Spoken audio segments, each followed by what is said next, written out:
qu'on peut avoir un peu dans nos jardins.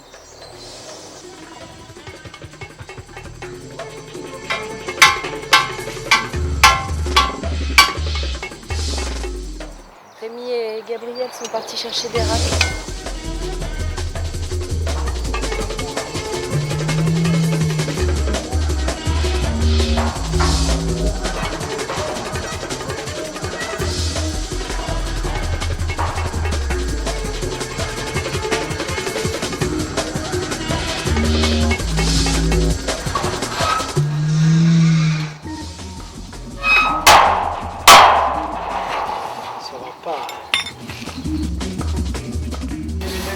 Voilà, un peu en biais. Tac, on se met. Un petit peu comme ça, zac, comme ça. Et hop, on les pousse. Coup de marteau. Tu vois, pour faire un escalier pour voir le paysage. Oh.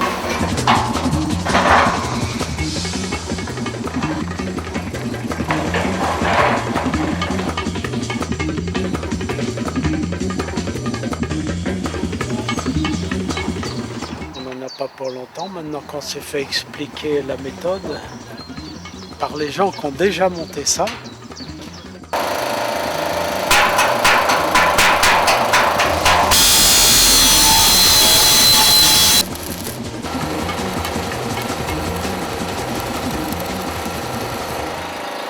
Là, ça va être le niveau du belvédère, en train de laisser. Et d'ici, on voit assez bien l'abbatiale là-bas. Les maisons sur la berge, côté Redon et le marais. Enfin, on a vraiment une vue intéressante sur tout le jardin. Là où la dalle était... il n'existait pas de dalle, c'était uniquement du remblai. On a décidé de créer des petits jardins. Donc là, c'est plutôt quelque chose d'assez précieux.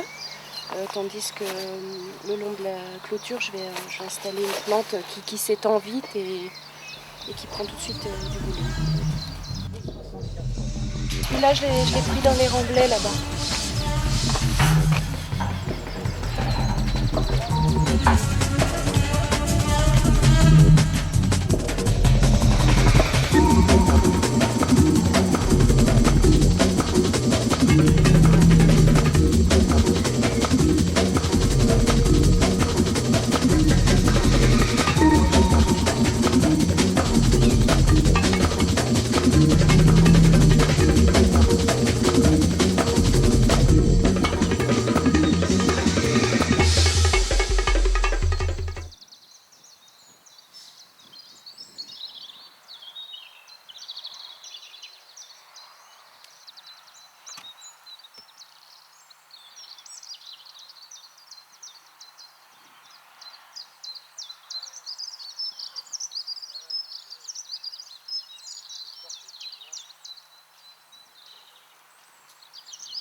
Ici c'est hyper intéressant parce qu'on voit qu'il y a des sortes de buttes comme ça.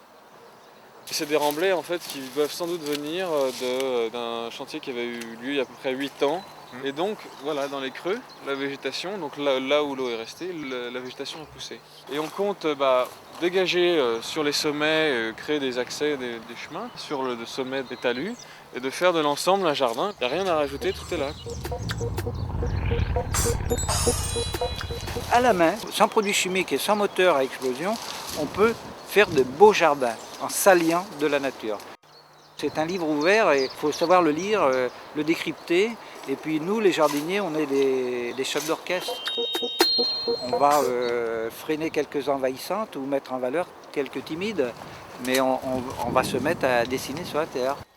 L'intérêt d'en mettre autant, quoi. Bah regarde, l'intérêt c'est que quand c'est humide, t'es là tu prends bien. Et puis si on se rend compte que c'est moche, on les virera.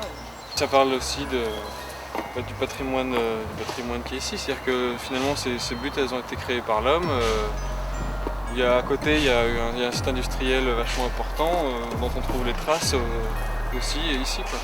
L'idée c'était de continuer pour voir, lui donner une profondeur à ce jardin qui était là. Ça va être agréable de faire le chemin depuis là-bas et voir que c'est pas un tout petit jardin mais il y a une continuité quoi, vers le paysage. Voilà. Quelqu'un fait son petit schéma, regarde. Amener les gens ici, c'est leur faire comprendre que les ronces, ce n'est pas sale. Et de cesser de barbouiller la terre avec des produits chimiques. Parce que ces produits-là, pour la plupart d'entre eux, ne sont pas dégradables. On finira par les manger ou les boire.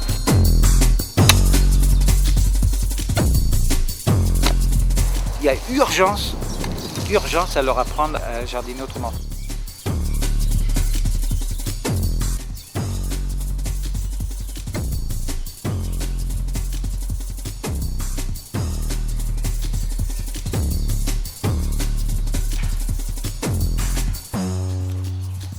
Je crois que c'est ça le pied, mais c'est pas tout à fait la même hauteur. Hein.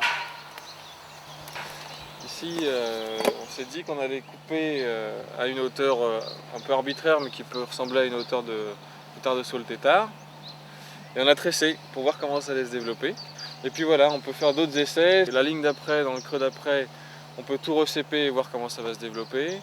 Pour peut-être après décider d'une gestion globale, qui sera la même pour tous les creux à terme. Mais pour savoir, on teste quoi.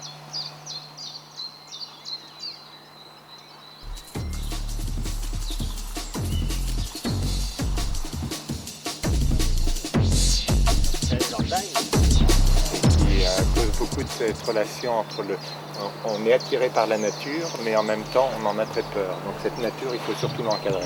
Il y a des enseignants et des élèves qui appartiennent à la région, qui sont des Relonnais pour la plupart. Donc je crois qu'il y a moyen effectivement de faire en sorte qu'ils s'approprient le site. On a un gros atelier bois donc, dans la cité avec un lycée professionnel et donc, des jeunes qui sont là et qui sont sensibles. Donc il y a peut-être moyen de créer des synergies qui feraient que les gens viendraient ici et puis s'approprier le site.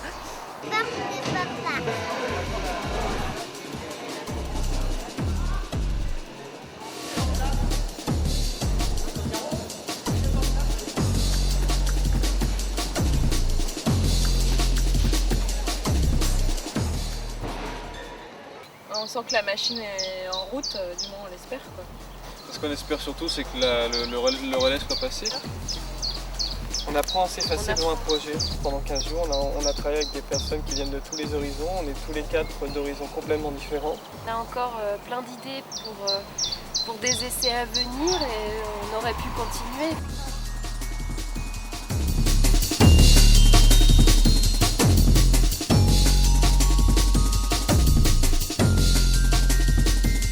On envisage tout le terrain comme un chantier qui va durer 20 ans, quoi.